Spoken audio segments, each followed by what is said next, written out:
Bienvenidos a una nueva entrevista de País Lobo Prensa. Soy Rocío Gambra y el día de hoy estoy conectada de manera telemática con Cristian, más conocido como Doctor File. También va como candidato a la presidencia o precandidato a la presidencia. Vamos a conocerlo. Bienvenido, doctor Cristian Contreras Radovich, o más conocido como Doctor File.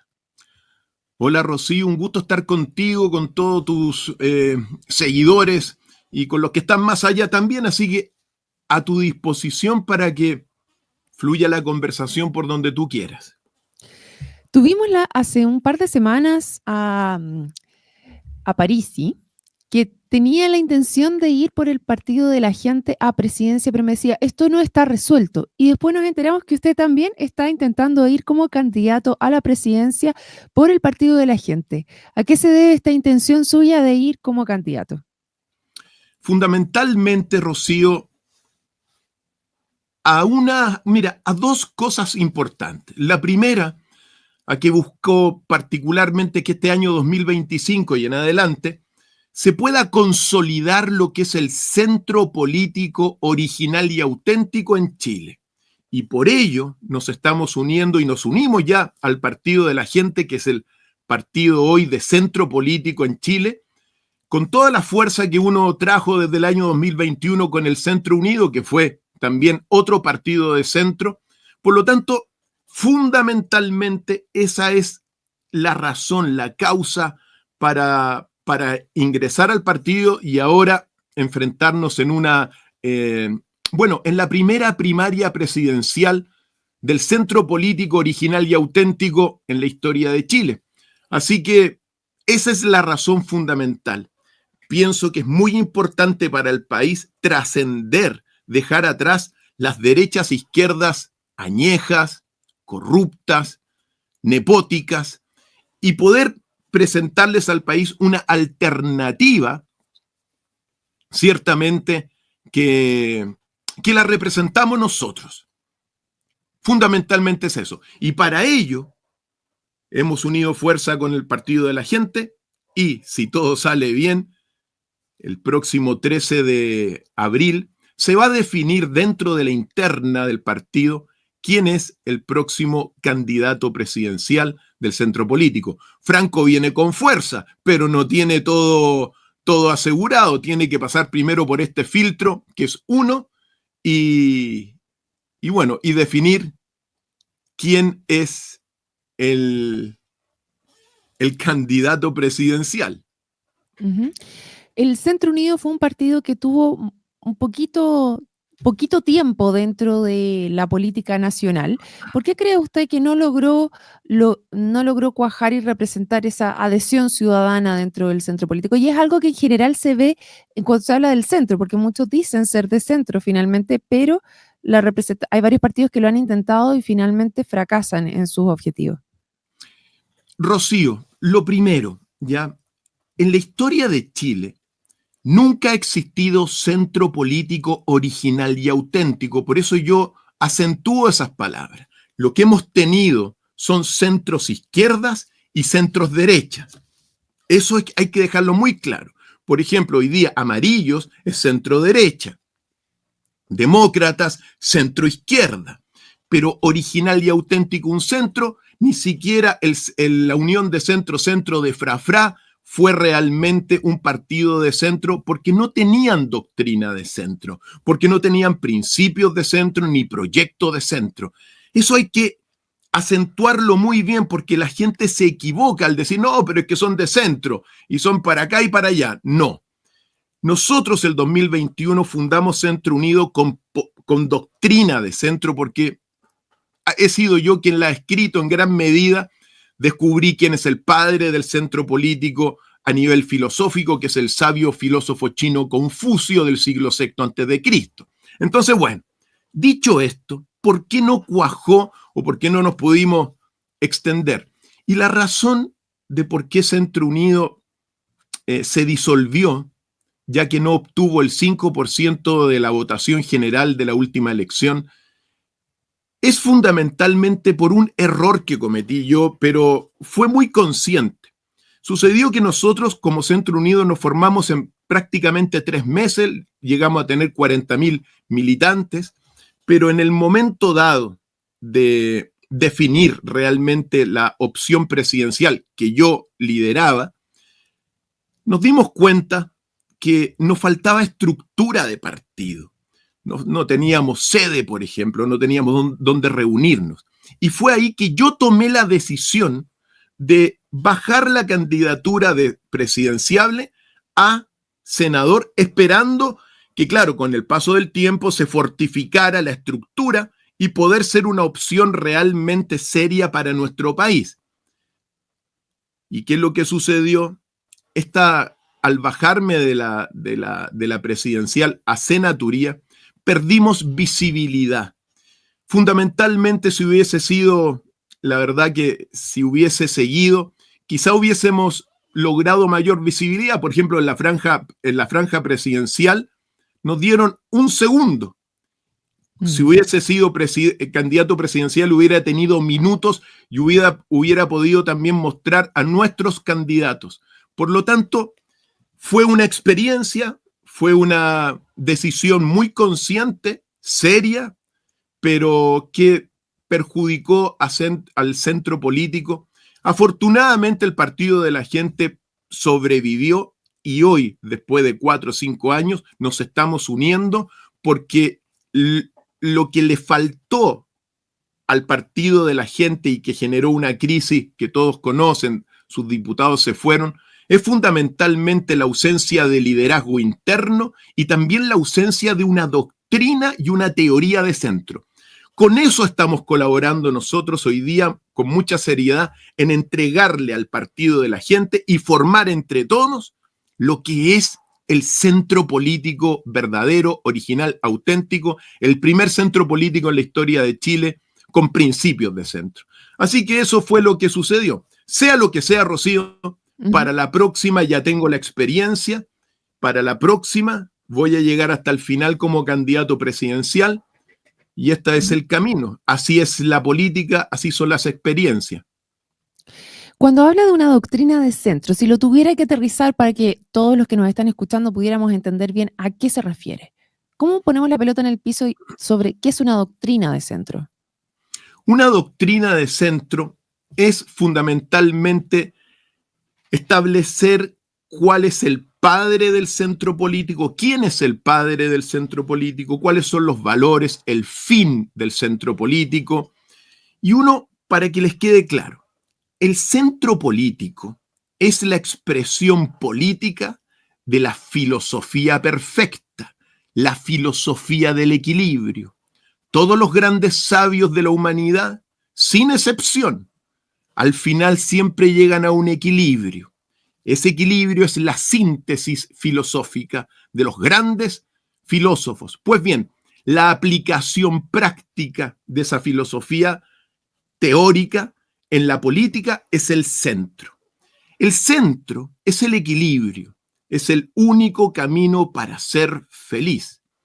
Y también el centro político tiene un padre filosófico que es el sabio filósofo chino Confucio. En sus libros son 20 páginas, al fin y al cabo los comentarios son muy extensos, establece las bases de lo que es un gobierno de centro. Por lo tanto, ahí está el arte de gobernar, ahí está cómo se tiene que comportar un verdadero presidente, etc.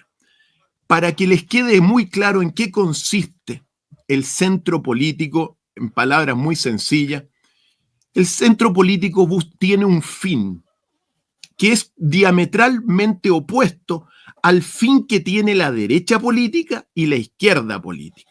Lo digo con claridad. Estos dos conglomerados que están en el poder hace mucho tiempo en nuestros países tienen como fin de la política el poder. El poder justifica sus medios. Por lo tanto, son doctrinas maquiavélicas definidas por Maquiavelo. Pues bien, el fin del centro político son los valores y las virtudes. Por eso somos diametralmente opuestos. El fin que uno tiene es alcanzar en la sociedad valores y virtudes, y con los valores y virtudes administrar el poder. Uno de los grandes logros del centro político es, por ejemplo, que el ciudadano, a través del ejemplo de los líderes de centro, alcance al menos un valor o una virtud en la vida y no las abandone nunca. Por lo tanto, esos son básicamente, en palabras muy sencillas, el centro político. El centro político es la expresión de una sabiduría muy elevada en lo práctico, busca los valores, el fin son los valores, las virtudes y ciertamente el ejemplo también. Hay muchas cosas que uno puede hablar. El ejemplo es fundamental para cambiar la sociedad. La sociedad cambia con el ejemplo de sus líderes. Los ejemplos cambian las costumbres y así cambian los pueblos. Por lo tanto, cuando uno dice centro político, dice equilibrio. Y no consiste simplemente en sacar de la derecha y la izquierda para hacer una cosa, una mezcla. No, nosotros tenemos muy claro que son cuál es el fin, cuál es el arte de gobernar. No hagas con los de la izquierda lo que aborreces de lo de la derecha, no hagas con la derecha lo que aborreces de la izquierda. Por lo tanto, el centro político es el equilibrio que necesitamos para que la sociedad evolucione en su conjunto y también para que las derechas e izquierdas añejas se den cuenta lo mal que le han hecho a nuestra sociedad. Voy a aprovechar de saludar a todos los que se están conectando también a través de YouTube y de Facebook: Angélica Urrea, Claudio Triviño, Carlos Patricio, Robinson Iñáñez, Juan Luis Riquelme. Hay algunas preguntas que van asociadas ahí, pero quiero darle la misma estructura que le hemos dado al resto de las conversaciones. Solamente dejar en claro una cosa. Usted señala que no se bajaría de una presidencial, sin embargo va a una primaria. En caso de perder esa primaria, tendría que bajarse, porque entiendo que es militante del Partido de la Gente, ¿o no? Sí, por supuesto que sí. Hoy día estamos en esta primaria presidencial. Si la gano, voy a llegar hasta el final. Y si Franco gana, bueno, tendré que apoyar a Franco, porque lo importante hoy más que nunca es darnos cuenta que lo fundamental para ser gobierno no es una persona. Son importantes los liderazgos, por supuesto que sí, pero más importante que los liderazgos son los equipos, la organización. Es decir, hay que trabajar como equipo para quien gane la presidencial, o sea, la primaria, pueda contar con un apoyo sólido para la administración del Estado, cosa que es importante y que ya tuvimos la experiencia. Mira, y ahí tengo una pregunta que hace Claudio Triviño también, que dice: si hubiese tenido éxito, si es que hubiese hecho, ¿con quién hubiese hecho coalición para gobernar? Porque actualmente el Partido de la Gente, por ejemplo, tenía una bancada que ya no queda ningún diputado dentro de esa bancada. ¿Cómo se gobierna si es que usted llegara a ser presidente? Bueno, se gobierna primero que nada precisamente con la bancada que se podría llegar a formar. Yo no me gusta hacer política ficción. Si tú me dices a mí con quién hubiese gobernado hace 4 años atrás, el 2021, bueno, eso ya pasó. No hubiese estado de acuerdo naturalmente ni con las derechas ni con la izquierda por cómo han llevado el país. Pero para el futuro uno tiene que ver quiénes son aquellas personas que pueden formar parte de una coalición de gobierno, sobre la base que naturalmente el centro político, el Partido de la Gente, tiene que tener también una bancada importante y ahí ver con quién se gobierna. Hay algunos también, por ejemplo, hay personas de la derecha que han criticado muchas políticas de la derecha tradicional, quizá con ellos. Hay otros de la izquierda que también se han alejado de muchas doctrinas añejas de la izquierda. Entonces, uno tiene que verlo en el momento con quién poder gobernar para el bien del país, para el interés general de todos, y no para el interés general ni de los bolsillos de uno ni de otro. Así que eso hay que verlo en el momento dado. Lo importante ahora es generar una bancada también de diputados, de senadores, que puedan apoyar al futuro presidente del centro político. ¿Y cuáles serían sus prioridades en el caso que llegase a ser presidente? Prioridades. Mira, hay dos grandes prioridades. La primera es traer orden al país y la segunda son 8 grandes reformas del Estado. Esas son mis dos prioridades, que están graficados en mi plan de gobierno, que lo pueden revisar ciertamente en la web www.cristiancontrerasradovich.cl.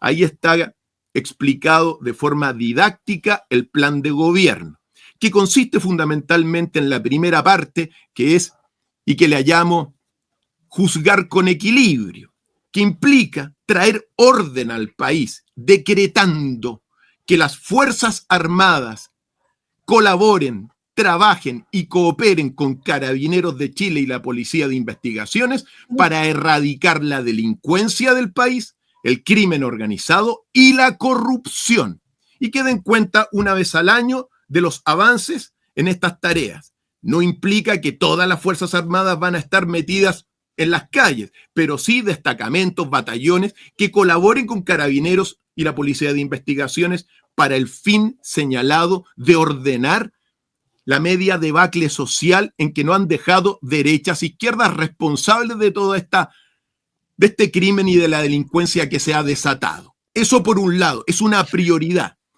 Ya, a ver, detengámonos en ese puntito ahí y le pregunto, ¿por qué cree que las Fuerzas Armadas tendrían mayor conocimiento para poder hacerse cargo o tendría las capacidades para hacerse cargo efectivamente de esto, de la corrupción, de la delincuencia y del crimen organizado, más de lo que tienen las policías tradicionales?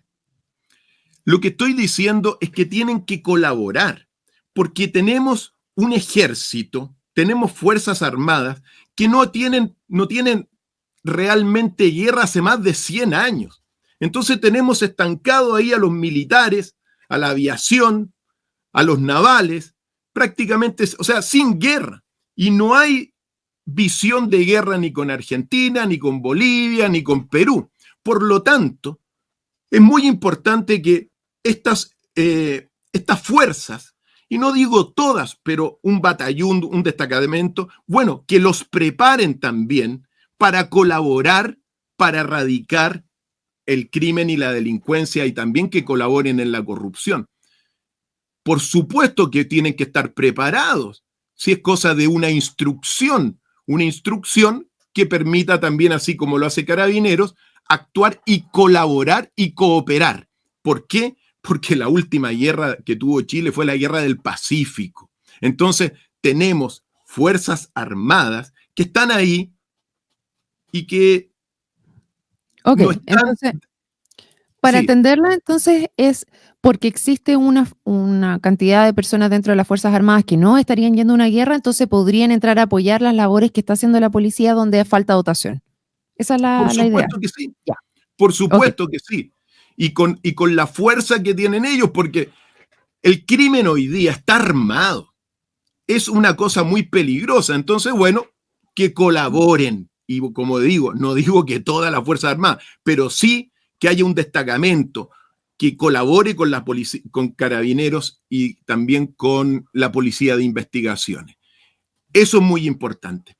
La otra prioridad, porque sí, Solo antes de avanzar, en ese sentido, porque usted dice, las fuerzas del narcotráfico, el crimen organizado están armados. Ha pasado en otros países de Latinoamérica donde ha aumentado la fuerza con la cual se ataca a estos grupos y lo único que se ha logrado es que aumente la violencia por ambas partes. ¿Coincide usted con eso, que es la mejor opción quizás ir con las Fuerzas Armadas a como cuál atacar el narcotráfico? ejemplo, En Rocío, México, por pero ejemplo. en México, mira, yo he vivido en México. Los carteles simplemente se tomaron prácticamente la frontera con los Estados Unidos. La ley está impuesta ahí. ¿Por qué? Muy claramente. Porque el narcotráfico ha llegado hasta las más altas esferas del gobierno mexicano. No hablo del gobierno actual, pero sí de gobiernos pasados. Entonces, lo que ha ocurrido es eso. Lo que ha ocurrido es que el narcotráfico se ha instalado y ha controlado básicamente todo. Creo que eso es fundamental. Saber observarlo, saber que en el fondo, en estas fronteras, en muchas de estas fronteras con México, el que gobierna es el narco y así ha sido, así ha sido. Y no ha sido fundamentalmente, o sea, el Estado, a lo que quiero llegar, si realmente mexicano no estuviese infiltrado por el narco, bueno, podría combatir el narcotráfico, pero en realidad ahí se da una cosa muy compleja. Hay Ok. incluso hay una teleserie que se llama El Chapo Guzmán, que fue vista por todo el mundo y que te grafica cómo el Ujú, narco conversaba con el gobierno. Por lo tanto, eso es lo que se da. Ojalá ujú. que no llegue a esos niveles en nuestro país. Por eso hay que ordenar el país en términos bastante serios.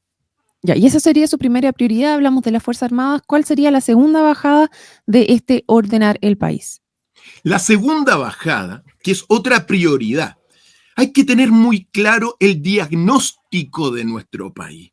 Y yo escucho a los políticos, a los candidatos a la presidencia, solamente tirando parches. Hey, que quiero ordenar, la derecha. La derecha solamente dice, no, que hay que ordenar mano dura generales, cortar la frontera, etcétera.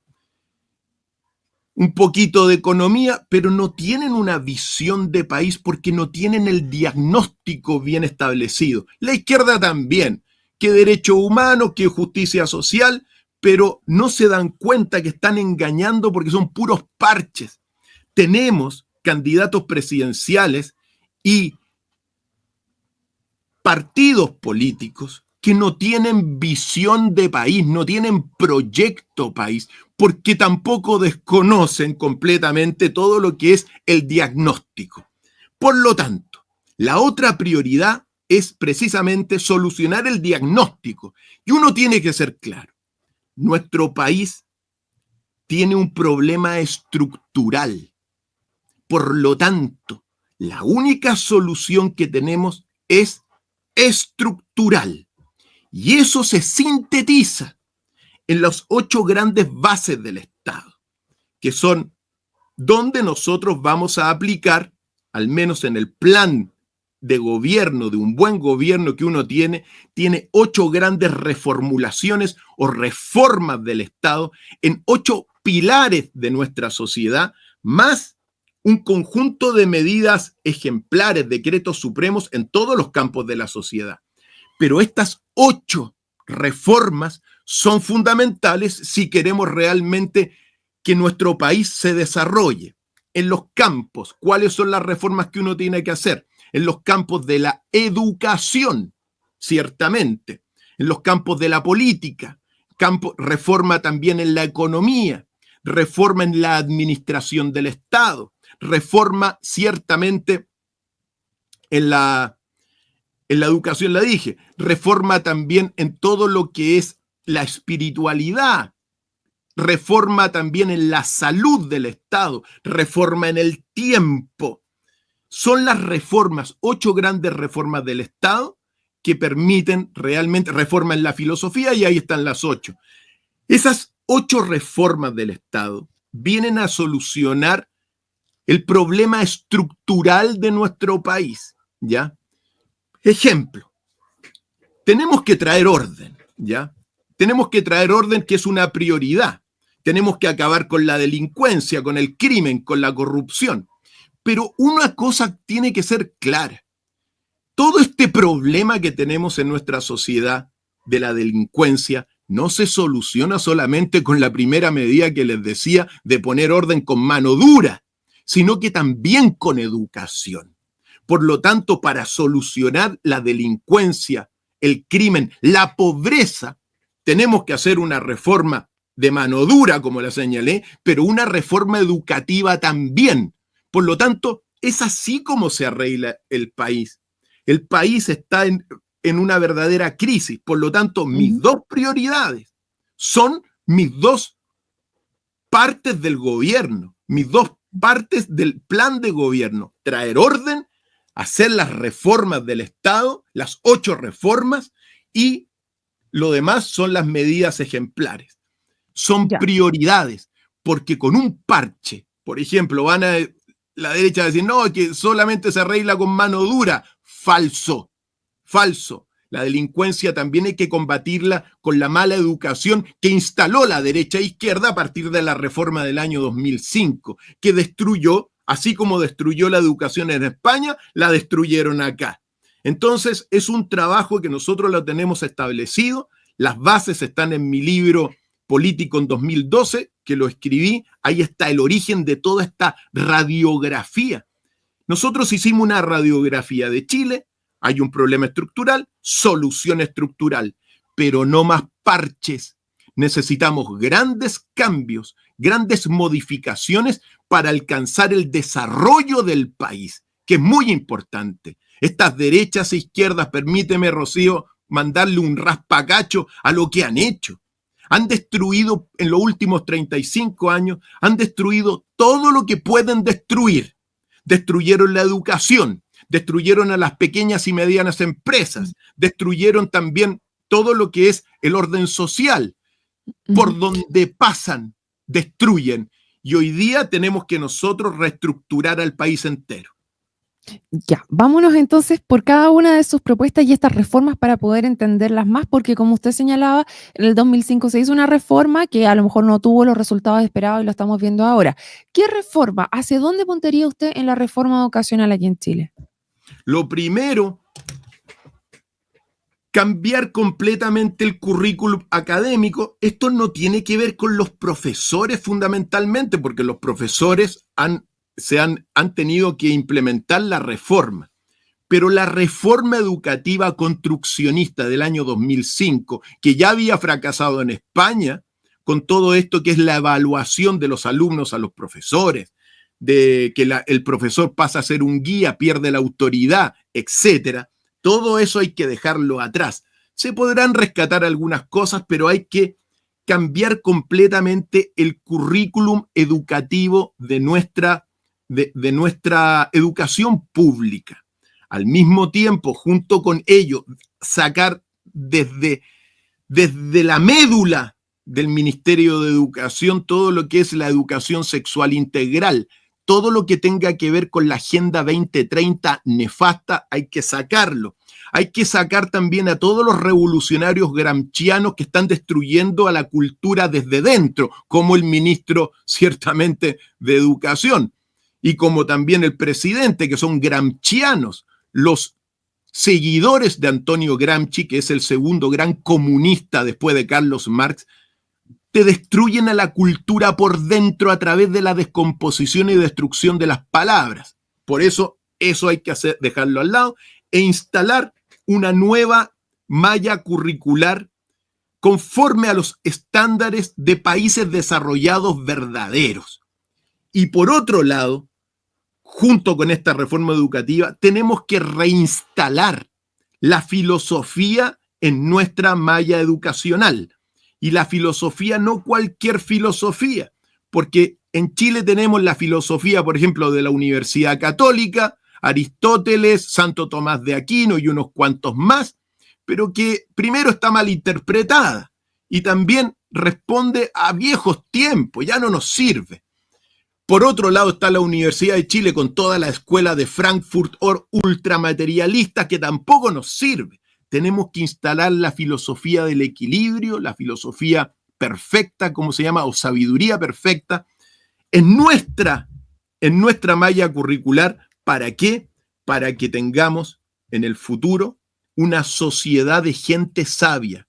Nosotros les vamos a entregar la llave de la sabiduría a todos los jóvenes de nuestro país para que en sus respectivas disciplinas, después que estudien, sepan llevar la vida con equilibrio, que es como uno puede llegar a ser feliz. Entonces, vamos a tener en ese sentido una sociedad. Si hacemos los cambios en los próximos 4 años, claro, esto va a florecer en los próximos 15 a 20 años, pero si hacemos los cambios curriculares, en 15 años más, Chile va a ser un país de sabios y de sabias. Eso es lo que nosotros estamos proponiendo a nivel de la educación en términos muy sencillos, muy prácticos. Y en el sentido que usted decía, acercarnos a países realmente desarrollados. ¿Qué países tiene en mente? tengo en países europeos fundamentalmente, estoy pensando en Alemania, donde hay una educación pública, gratuita y de calidad, donde están segmentados aquellos colegios donde sus estudiantes en gran medida van a la universidad, pero hay otros colegios, por ejemplo, los colegios más técnicos, como la Realschule o la Escuela Real, donde los estudiantes van a sus carreras técnicas, y también hay otros de integración. Hay países que yo no estoy, mira, si hay algo que uno tiene que decir, nosotros no estamos copiando nada. Todo el plan que estamos haciendo es aprender de todo el mundo, pero generando algo propio para nosotros. Entonces, fundamentalmente es tener una educación gratuita, de calidad, con filosofía perfecta, con sabiduría perfecta, que busque la felicidad de la gente y no solamente estudiar para ganar plata, sino que la felicidad, porque cada una persona tiene que entender que tiene cualidades distintas, inteligencias distintas, competencias distintas, y cada uno tiene que aportar con su trabajo, que es su servicio. Pero ese trabajo y servicio uno lo aprende realmente en una educación de calidad, que es la que nosotros estamos proponiendo. Hay otros países, naturalmente, que uno tiene, que puede tener como referencia, pero no lo digo en términos de copiar, porque no copiamos nada. Observamos las experiencias de muchos países y darnos cuenta que, por ejemplo, Alemania logró tener una educación de calidad gratuita para todos. Bueno, tenemos que apuntar a eso. Claudio Triviño nos escribe: nada es gratis, y me tomo eso porque estabas pensando exactamente lo mismo. En Alemania tienen altos niveles de pago de impuestos para poder llevar adelante todas estas propuestas. ¿Cómo la llevaría adelante usted tener esta educación gratuita y de calidad aquí en Chile? Claro, es que por eso digo, todas las 8 reformas son lo fundamental para lograr el desarrollo del país, porque así como está la reforma educativa, la reforma filosófica, que en el fondo van juntas naturalmente, también hay una reforma económica, que es parte de las 8. ¿Perdón? Claro, era el tercero que usted no había mencionado, la reforma económica. ¿Y cuál sería esa? Claro que sí. La reforma económica se sintetiza en la palabra "lo pequeño es hermoso". ¿En qué consiste? Uno tiene que saber que el sistema capitalista impuesto en Chile por los Chicago Boys, ¿qué es lo que sucede?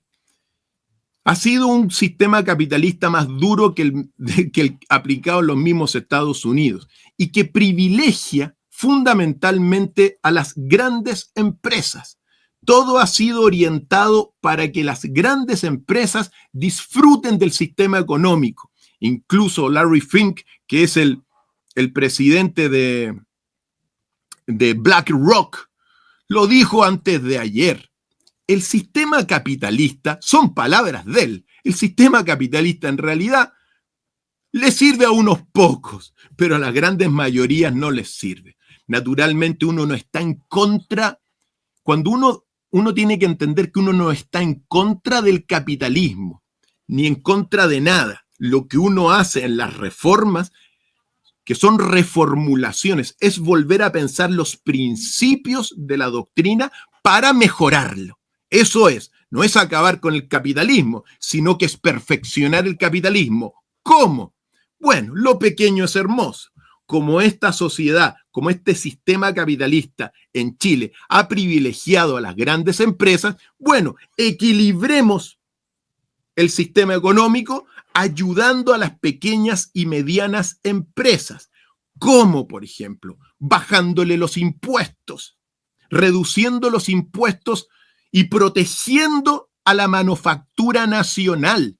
Todo el aperturismo que se ha generado en Chile con supuestos beneficios ha significado la destrucción de gran parte de las pequeñas y medianas empresas. Bueno, Alemania protege su industria nacional. Estados Unidos ahora con las medidas de Trump está protegiendo, subiendo los aranceles de la manufactura nacional. Y nosotros no. Nosotros tenemos que bajar los impuestos a las pequeñas y medianas empresas para que se hagan firmes. También tenemos que proteger a la industria nacional con medidas, por ejemplo, que pueden ser arancelarias. Por otro lado, también tenemos que ayudar muchísimo a los emprendedores del país. ¿Cómo? Bajándole los impuestos a los emprendedores. Hoy día, solamente ellos, los emprendedores que tienen recursos económicos vinculados a las grandes empresas, tienen éxito. Por lo tanto, claro, le podemos bajar los impuestos a los emprendedores para que se estabilicen en unos 3, 4 años y después se les siguen cobrando impuestos. Por lo tanto, esas son algunas medidas para ir generando riqueza en nuestro país que permita, naturalmente, una buena educación y arreglar muchos problemas. Pero hay otras cosas también. Nosotros, debido a la mentalidad añeja que hay en Chile, especialmente del empresariado, el empresariado chileno es fundamentalmente extractivista. Bueno, tenemos que bajarles impuestos cero a todas las grandes empresas estratégicas que se quieran instalar en Chile durante unos cuantos años y después se le puede cobrar impuestos acordes con los beneficios que van aportando. Por ejemplo, si quiere por ejemplo, una empresa Intel instalarse en Chile, como una vez lo intentó, bueno, bajémosle los impuestos para que se instale en Chile, genere los microchips, genere los chips, se generen todo también los círculos virtuosos de estas grandes empresas estratégicas, como es la educación, las profesiones, y después de unos años subirle los impuestos naturalmente para que queden acá ganancias. Obviamente, dentro de las ganancias de todas estas empresas tiene que haber algún beneficio para el Estado. No es que se vengan aquí a hacerlo todo gratis, pero bajar los impuestos. Hay que cambiar la mentalidad, porque aquí, durante los últimos 50 años, debido a estos Chicago Boys, dijeron que el Estado es lo más ineficiente, que los chilenos no pueden hacer nada. Y yo digo, sí podemos hacer baterías de litio, por ejemplo. Tenemos la inteligencia para hacerlo, solamente que hay esta mentalidad de que el Estado no puede hacer nada. Lo mismo, por ejemplo, con empresas estratégicas, Rocío, como la del cobre. ¿Cómo es posible que hoy día nos estén saqueando los minerales porque se los llevan a pala? Se llevan a pala los minerales y cuando podríamos hacer, por ejemplo, cables de cobre, cañerías de cobre. Esas son algunas de las medidas importantes que uno tiene que señalar en el ámbito económico para ser extractivista, ser un país extractivista naturalmente, pero al mismo tiempo tener empresas estratégicas y naturalmente revisar todo lo que es la gran minería. El royalty de la gran minería es una vergüenza. Hay que revisar, por ejemplo, las concesiones también multimillonarias de las autopistas, y las autopistas ya están financiadas. Entonces, al año se pagan 10 veces la autopista. Entonces, hay que realmente instalar en Chile, dentro del ámbito económico, una agencia o un departamento de eficiencia gubernamental que vea la eficiencia de los miles de programas ministeriales a través de los cuales se desfalca a nuestras arcas fiscales. Entonces, la tarea en la economía es bastante grande, pero bueno, ahí hay algunas ideas que uno tiene que implementar dentro de todo lo que es estas grandes reformulaciones del Estado. Cuando hablamos de las reformas económicas que usted está señalando, principalmente lo escucho decir que se reducirían impuestos dentro de las empresas más pequeñas, principalmente. Pero esto, cuando hablamos de la reforma, era para financiar también la educación. Entonces, en cierto tiempo, usted señala que bajaría los impuestos a aquellas empresas estratégicas para que se vinieran al país y eventualmente subirlo en un tiempo. ¿Ha podido calcular cuánto tomaría, cuánto es lo que cuesta esa reforma educacional y en cuánto tiempo podría obtener esos recursos para poder efectivamente llevarla adelante? La reforma educacional se financia con menos del presupuesto anual del Ministerio de Educación. El Ministerio de Educación es verdaderamente una bolsa por donde se pierde plata anualmente. Por lo tanto, no es tema en lo educativo, no es Ok, fundamentalmente tema de la ujú, economía. Es ok, realmente tema de pensar bien el currículum, de exigir buenos resultados, de tener mejores profesores, de instalar filosofía, pero no pasa por la plata. ya, ok, Hoy o sea, día, no es un tema de las recursos que tenga el ministerio, sino solamente de ejecutar mejor esos recursos y poner los énfasis donde estaría la reforma vocacional. pero Entiendo. por supuesto Ya. que sí. Fíjate tú que hoy día, Rocío, Ujú, en el catastro hay escuelas rurales donde hay ujú, más ejecutivos, donde hay más directivos de colegio que los mismos alumnos.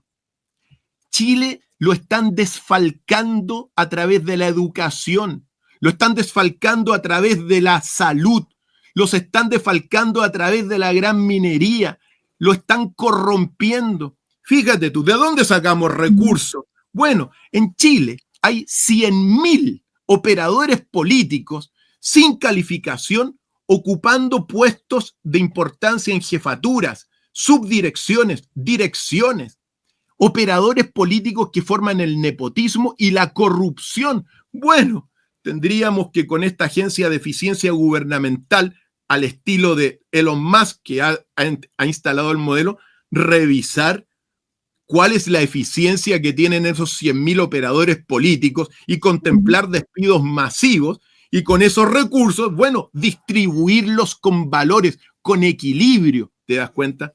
Si hay una cosa muy sencilla, si no hubiese corrupción, el dinero alcanza para todo. Ok.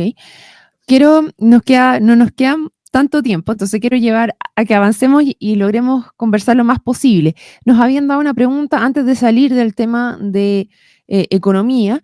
¿Cómo apoyaría usted, y no me acuerdo quién había puesto porque hay varias preguntas, pero ¿cómo apoyaría usted a los campesinos, por ejemplo, o a la agricultura? ¿Qué pasa con la pesca? Que son importantes para nuestra región. Primero a los campesinos se les apoya con una buena educación para que ellos sean poco a poco técnicos importantes en el agro, por ejemplo. La pesca.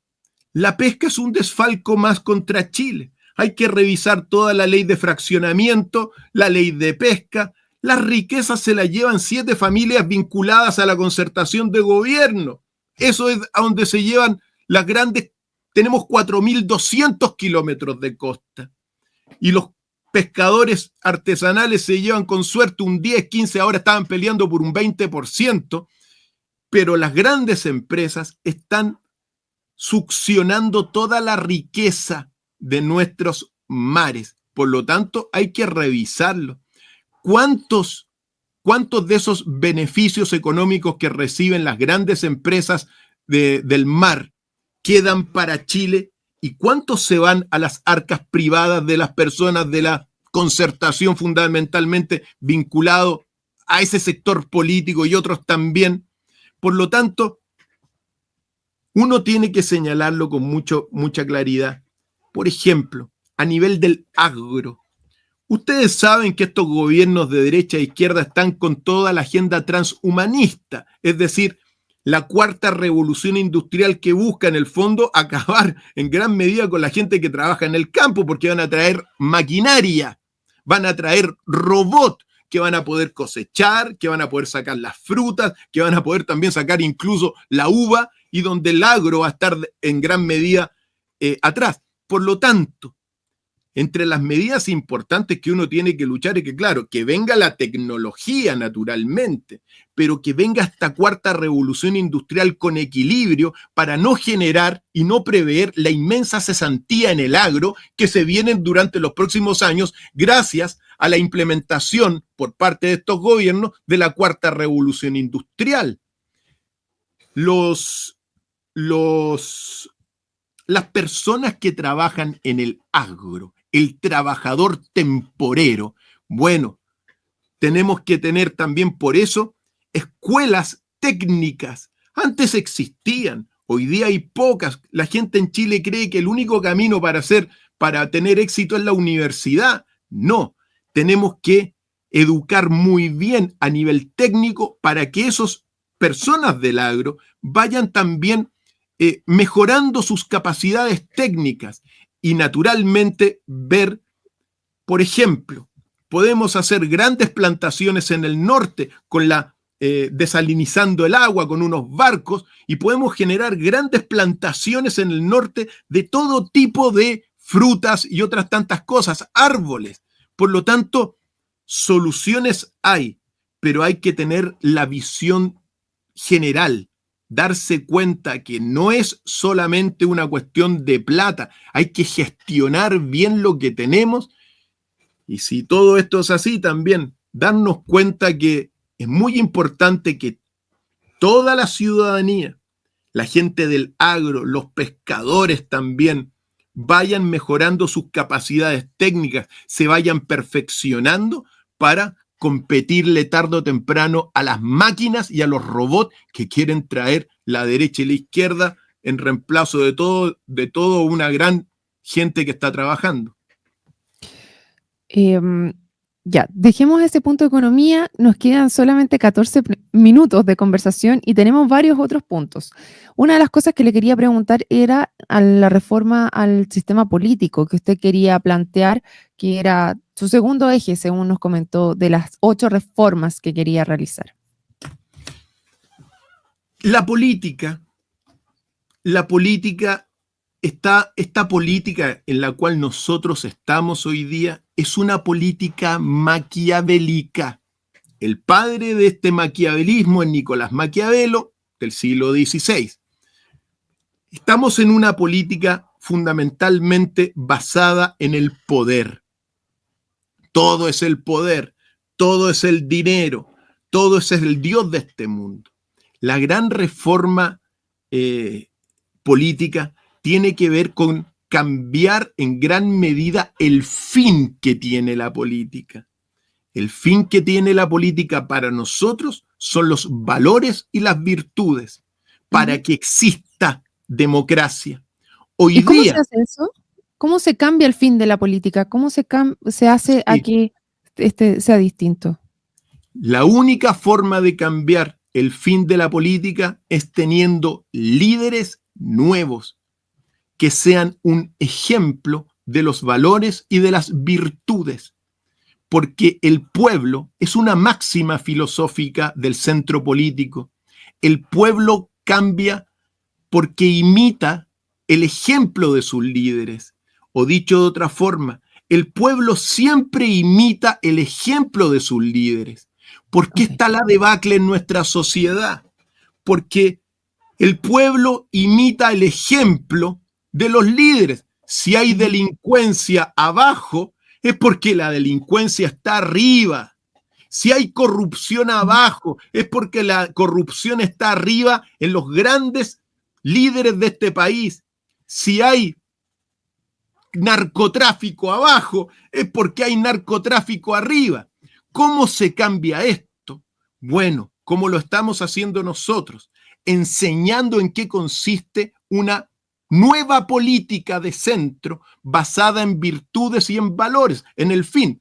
Y con el paso del tiempo, claro, si aparece un presidente que tiene un valor, que tiene una virtud, ese ejemplo se va a propagar en toda la sociedad y la gente va a cambiar con el tiempo sus costumbres cuando vea ejemplos de personas correctas.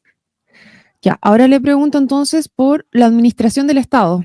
¿Qué es lo que haría distinto ahí en el caso de la administración del Estado? ¿Es solamente este estamento como lo que está haciendo en Estados Unidos de gestión que haría como Elon Musk o viene con algo asociado atrás? Porque usted dice que despediría a todos los operadores políticos como lo hizo Elon Musk en Estados Unidos, pero nosotros tenemos un estatuto administrativo distinto que impide que salga mucha gente de parte del Estado. ¿Usted haría una reforma en ese sentido? Por supuesto que sí, porque la gente, mira, nosotros a nivel de la administración del Estado hay una gran norma que uno lo tiene que recordar. No hagas lo que no quieres que te hagan. Es un principio del centro político para la administración buena del Estado. No hagas con uno lo que aborrece del otro. Eso es fundamental. Pero también necesitamos imperiosamente instalar lo que se llama la meritocracia. Si mira, el Estado tiene hoy día, mira, ya no sé cuánto, pero entre 800.000 a 1.000.000 de funcionarios. Tenemos que hacerlo más eficiente. ¿Cómo? Acabando con la corrupción instalada en todos los ministerios a través de estos operadores políticos y privilegiar lo que es el mérito de las personas.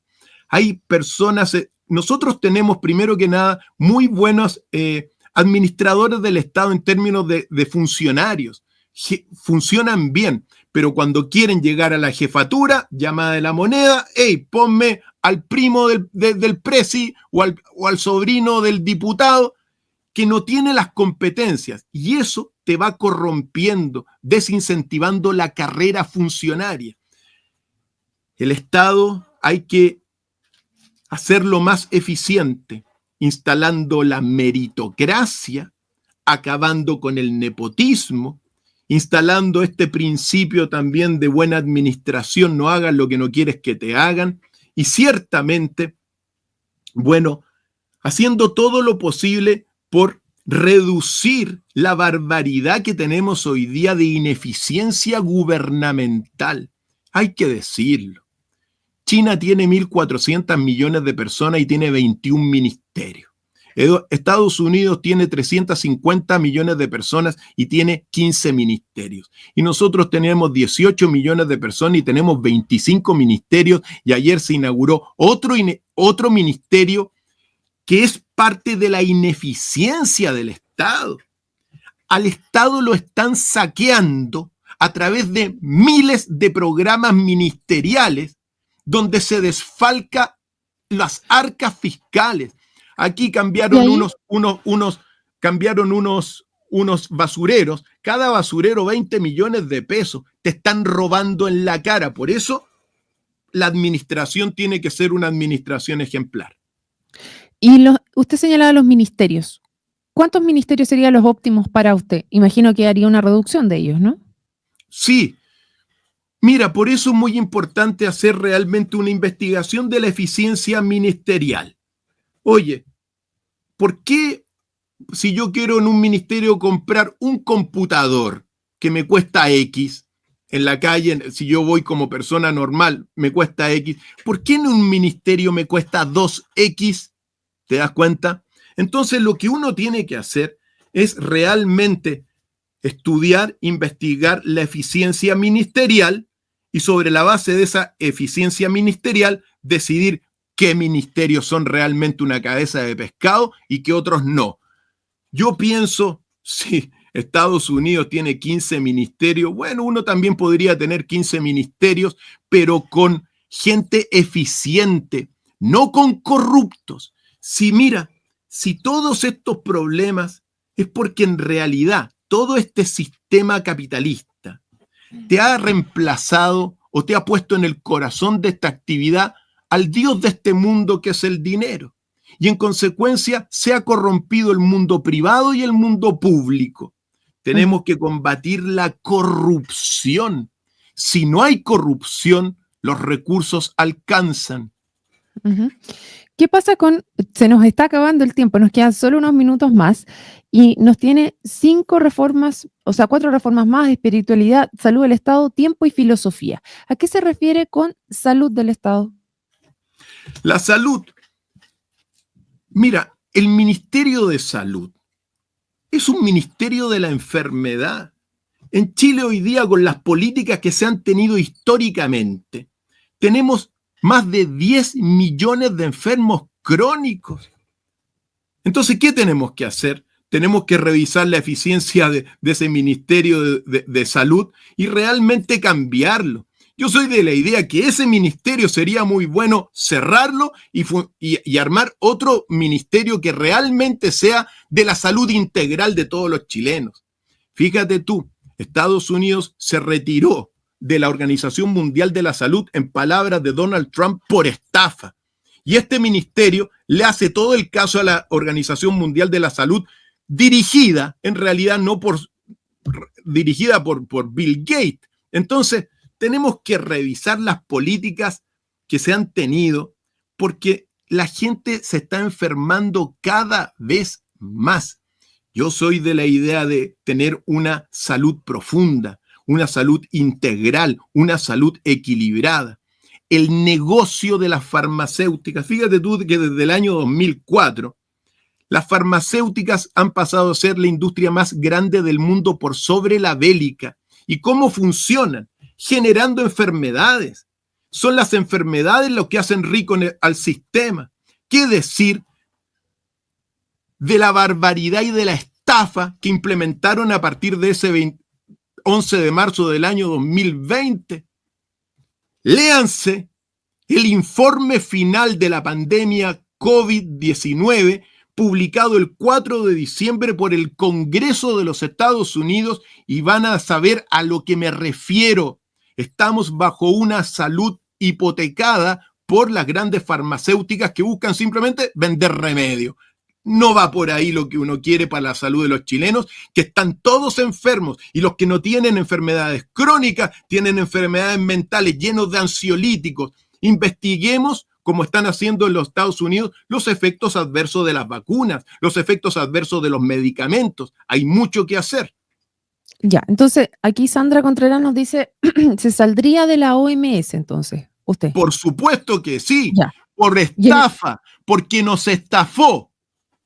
Y en el caso de las vacunas, que también tenían las preguntas desde el principio, pero ya que las menciona usted, ¿revisaría usted el calendario de vacunación en Chile? ¿Las sacaría todas? ¿Qué haría usted con el tema de las vacunas? Yo no soy antivacuna y nunca he sido antivacuna. Eso uno lo tiene que decir.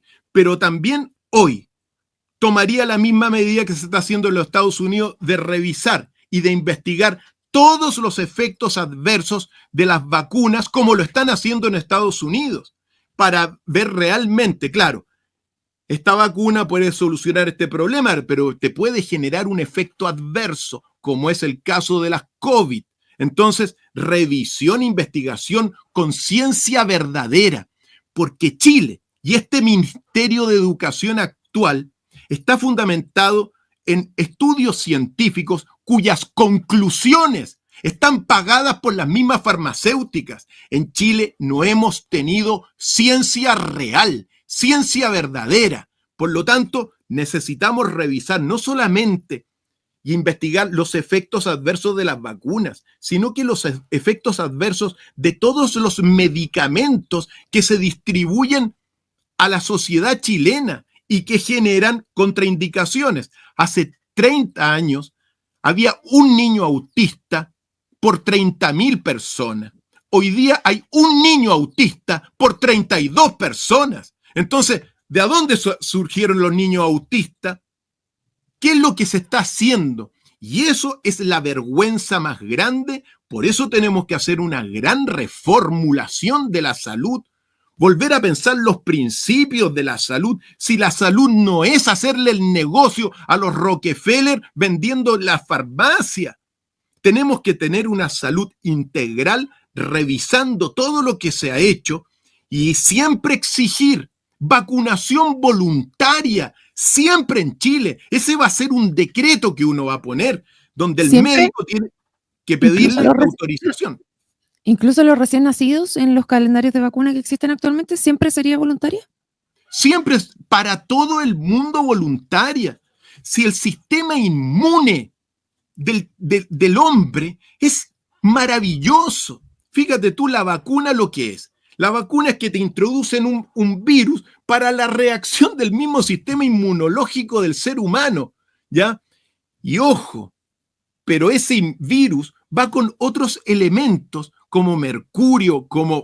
Pero no eso ya con no es esas así. cosas. El mercurio ya no se está utilizando en la vacunación. Eso fue... Pero claro, pero lo utilizaron durante décadas y las consecuencias las estamos viviendo hoy día con miles de enfermos crónicos. Entonces, ¿por qué digo? Uno no está en contra de la medicina. ¿Cómo uno va a estar en contra de la medicina, de los avances? Sobre todo en todo lo que es el avance en las operaciones. Pero sí, véanse el negocio de la farmacéutica y cómo hay efectos adversos. Si ese es el tema, te arreglan una cosa, te echan a perder otra y el negocio funciona así. Hay que revisar el currículum también de las universidades que enseñan medicina. ¿Cómo es posible que prácticamente transformen a los médicos en vendedores de remedio? Entonces, hay mucho que trabajar y sí, ciertamente nos tenemos que volver independientes, autónomos de la salud, esta salud globalista de Bill Gates, como lo hizo Argentina, que se retiró, como lo hizo Estados Unidos. Nosotros nos tenemos que alinear con eso para tener una buena salud de todos los chilenos y vacunación voluntaria siempre. ¿Por qué? Déjame terminar con esto, porque las biologías son distintas. Si tú te tomas una aspirina y eres alérgica, te puedes morir, no te va a servir. Entonces no pueden aplicarle a todos los infantes, a las embarazadas hoy día, vacunas que pueden generarle contraindicaciones de manera coercitiva. Y lo peor de todo, no es que son voluntarias, pero después en el trabajo no estás vacunado, te sancionan o te despiden o no puedes andar en la locomoción colectiva. Por lo tanto, la defensa de la salud tiene que ser con integridad.